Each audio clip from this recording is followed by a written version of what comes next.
I couldn't concentrate. That was my problem. I couldn't concentrate. I had good intentions, but it just never. I never got the time to concentrate down. And I think between the two daughters and myself, we answered about 5 of them. Is that right? Yeah, about 5. And it was to children that it wrote. And if you're going through the letters, you'll see the children's.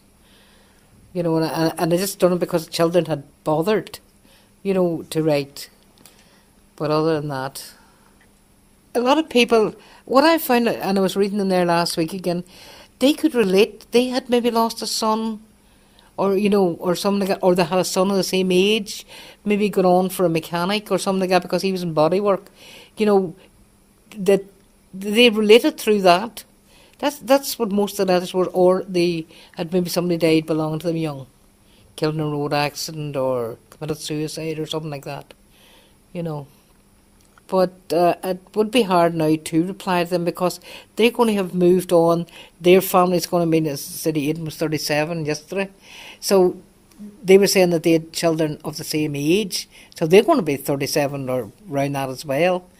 So it would be difficult it'd be difficult for me now to sit down and start writing them because you're not writing to the person that wrote to you. You're writing to a person that's a lot older and has moved on. That wasn't involved anyway, and that, or if they had a tragedy, they would have probably been the same as myself. They would be getting round it, coming to terms with it.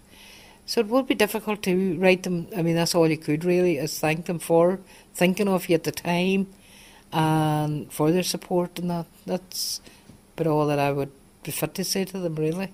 It actually shocked me, to be quite honest, when the letters started coming, because you just felt that there wasn't that many people knew us, and then for all over the world they did know us, and they started writing. I think that was a bit of the shock. You didn't realise it was going out as far, and when somebody dies in the house, you think, well, it's only the neighbours that knows and the relations. But in his case, it seemed to be everybody knew. It was definitely comforting, but, at the time that you were getting them, you just wanted them back. But it was comforting that people was relating to you and that, but still no, your head wasn't in the right place. You still wanted them back, like.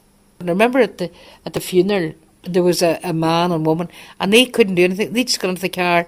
They were from Belfast, and they'd driven. They found out where the graveyard wasn't all, and they arrived, and for the funeral that day, because they had a son that was killed as well.